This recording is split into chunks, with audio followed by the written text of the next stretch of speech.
Hello, dear student. Welcome to Studental. I am your mentor for today. I am Dr. Smita Pakmode, and today we are going to learn digestion and absorption of protein. This is the first lecture of series of protein metabolism. As we know that proteins are very important to our body, uh, as it has a structural tissue function role and it has a dynamic action also. And even you can see that in 70 kg man, every day around 300 to 400 gram of protein undergo degradation. That means whatever protein in our body, they're not static, but it undergo continuous degradation and resynthesis of cellular protein, and this is known as a protein turnover. And that's why we call that our body proteins are under dynamic condition. So let's see how does it happen. So every day around 1 to 2% of protein undergo degradation. And how does it happen? The most of this protein are tagged by the protein molecule which is known as a ubiquitin, and this ubiquitin tagged proteins are identified by a proteasome, that is the enzyme complex which degrades this protein. So once these proteins are degraded, it leads to the formation of amino acid.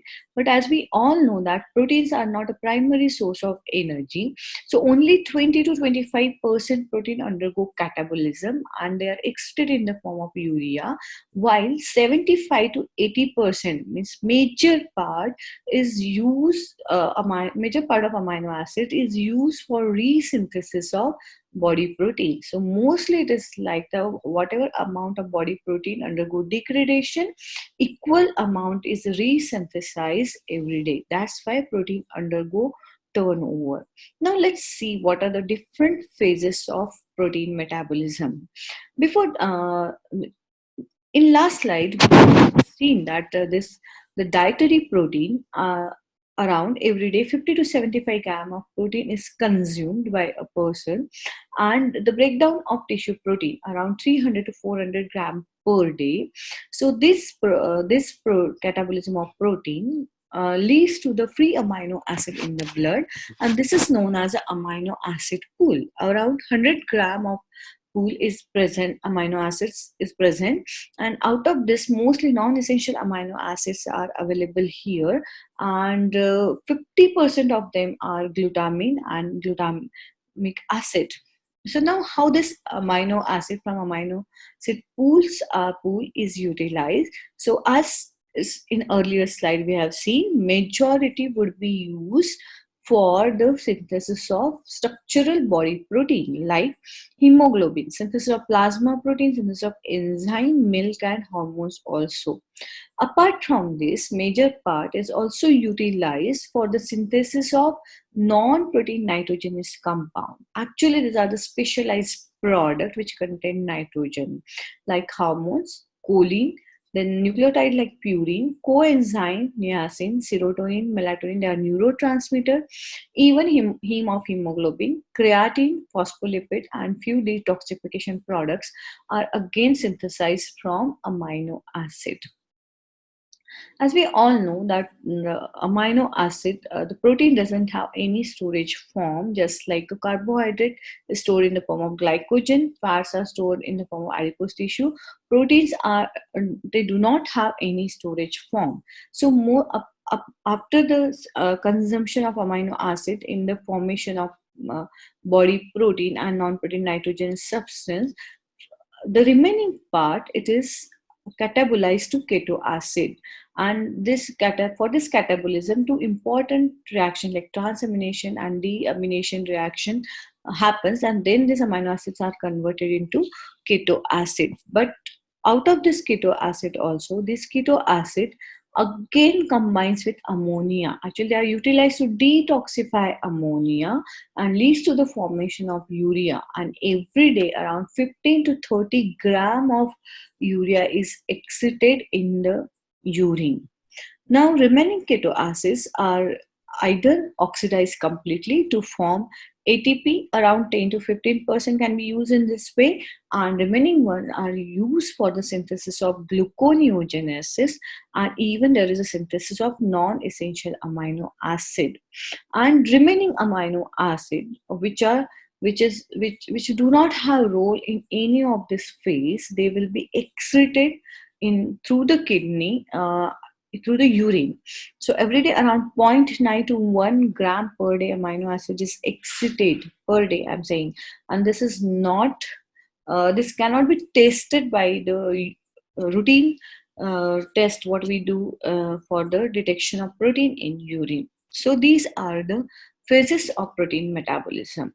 So from this table, we can learn that the protein metabolism not only deals with the synthesis of structural body protein, but it deals with the synthesis of non-protein nitrogenous substance. Hence, even protein metabolism is also considered as a nitrogen metabolism. So as we know that dietary proteins, they form tissue protein, and this tissue proteins are again used in the biosynthesis of protein by the continuous metabolic turnover, and remaining part of this protein is excreted through the urine, as a urea through the urine, then through the sweat and through the feces. So every day, the whatever nitrogen is nitrogen in intake is balanced with the nitrogen output through the nitrogen loss through the urea, sweat, and feces. And this is in a healthy adult. This is balance. Like nitrogen balance is a major measure of difference between nitrogen intake and nitrogen excretion through the urea, sweat, and feces.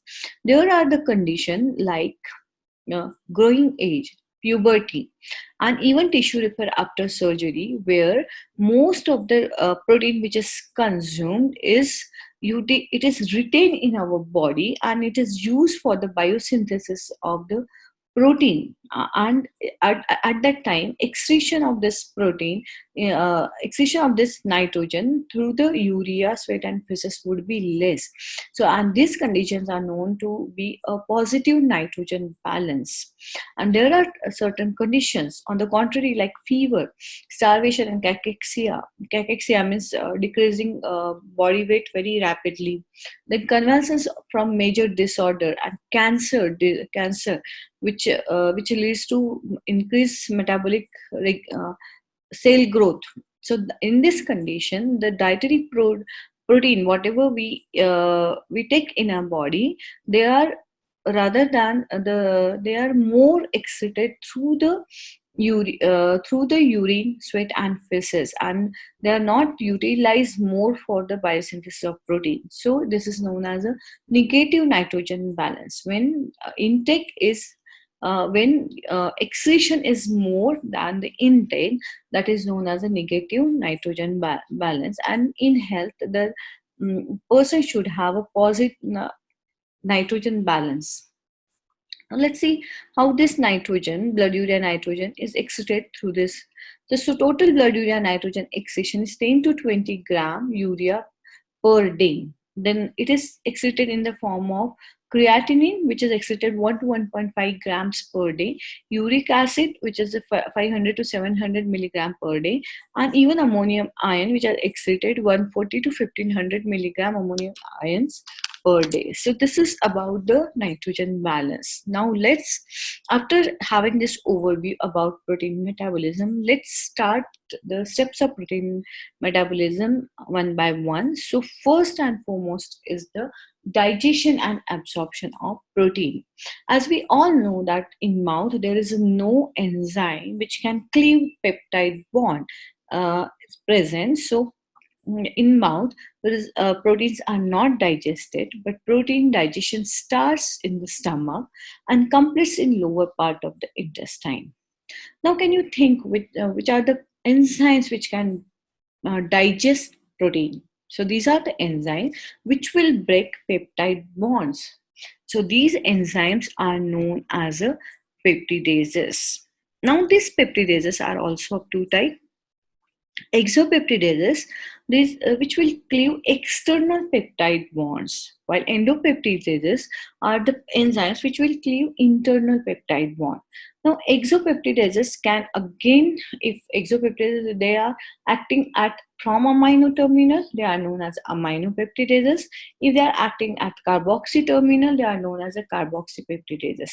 And resultant product of action of exopeptidases with the will be the free amino acid. Now, endopeptidases will act on the internal peptide bond, but here are also they exhibit the specificity. Like every endopeptidase will not act on every peptide internal peptide bond, but they will act on those peptide bonds which are bound with the specific amino acids. Okay, so let's see the process of protein digestion. So as we know that protein digestion starts in the stomach. As food enters in the stomach, it leads to the secretion. There is a release of hormone gastrin, which leads to the secretion of HCl from parietal cell. Now, this HCl, it decreases pH of gastric juice. So, though it also kills the bacteria, but this reduced pH of HCl helps to convert zymogen, which is a pepsinogen, into pepsin. So here you can see zymogen form is converted into active form. So pepsinogen is converted into active pepsin. And now there is one thing, once one molecule of pepsin is synthesized from pepsinogen, it will again catalyze its own synthesis. So this is known as a autocatalysis, means the compound which catalyzes its own production is known as autocatalysis. And this pepsin, once pepsin is formed, it is again endopeptidases, and it will act on the internal peptide bonds which are bonded with aromatic amino acid only, like phenylalanine, tyrosine, tryptophan, and one more is glutamine. So this is a specificity shown by the pepsin. So what now here in stomach there is one more enzyme present, which is a renin. Now remember, see what is the spelling of renin here? It is RENNIN. Don't confuse this renin with another renin, RENIN. That renin is found in the kidney, which helps in the synthesis of angiotensinogen. But this renin is it is present in abundance in infant only. Now, why in infant? Because this renin acts on the casinogen of milk and convert it into paracasinogen. And this paracasinogen is easily absorbed by the intestinal cell. Hence, this renin is found in abundance in the infant only, and its concentration decreases in adult life. Even this renin is used in the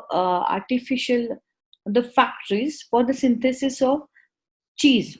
Renin has important role in curdling of the milk, and it is used in the synthesis of cheese. And this renin, which is used by the recombinant scientific technology, which is used in the industrial field. So let's see, we have seen the digestion in the stomach. Now let's move to the small intestine. Now, digestion continues in the small intestine. As this acidic chyme entered in the intestine, in the duodenum, what happened? It again secretes the hormone cholecystokinin, pancreozymin, and secretin.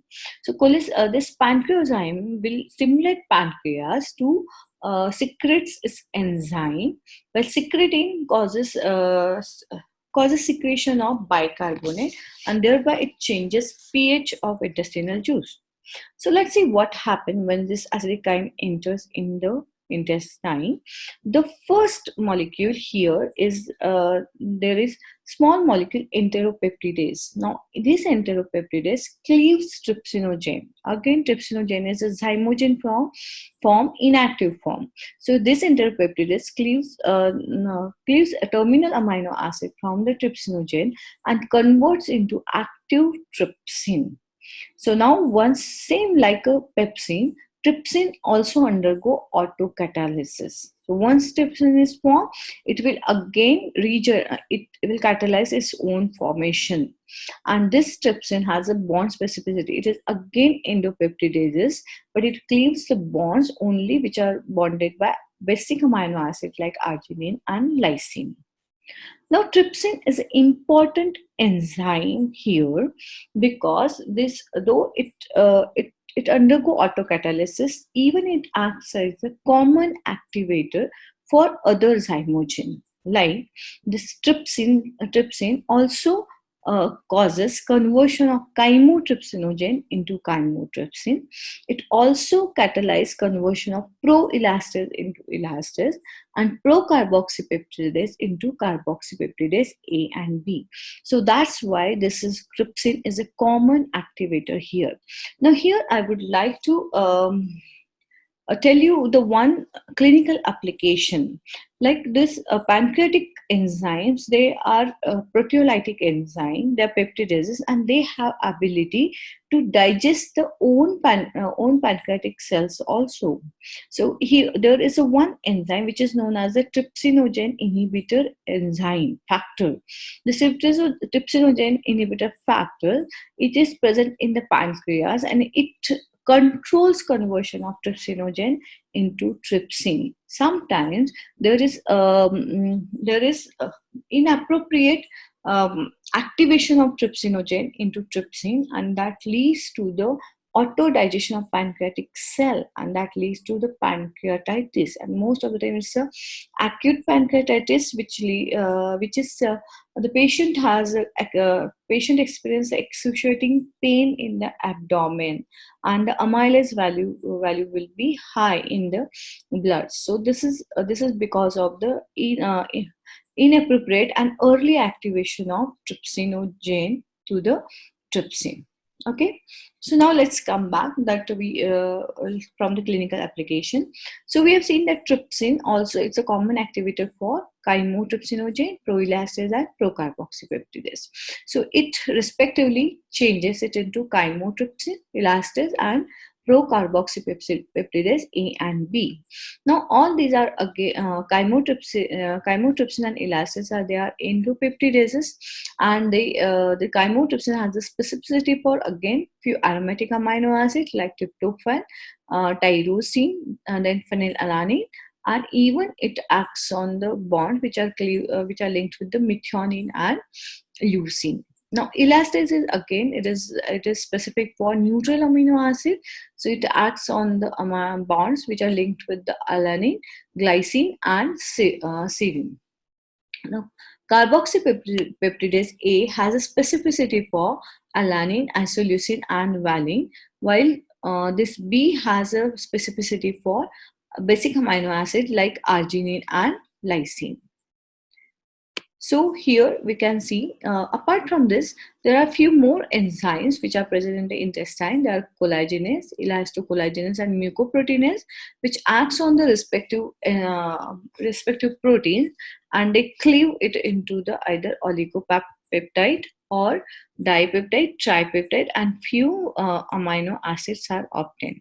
So digestion is it starts in the small intestine, but it complete in the lower part of intestine, and it leads to and absorption of protein occurs in here only. So here there are two more enzymes present in the intestinal brush border. So they are aminopeptidases and dipeptidases.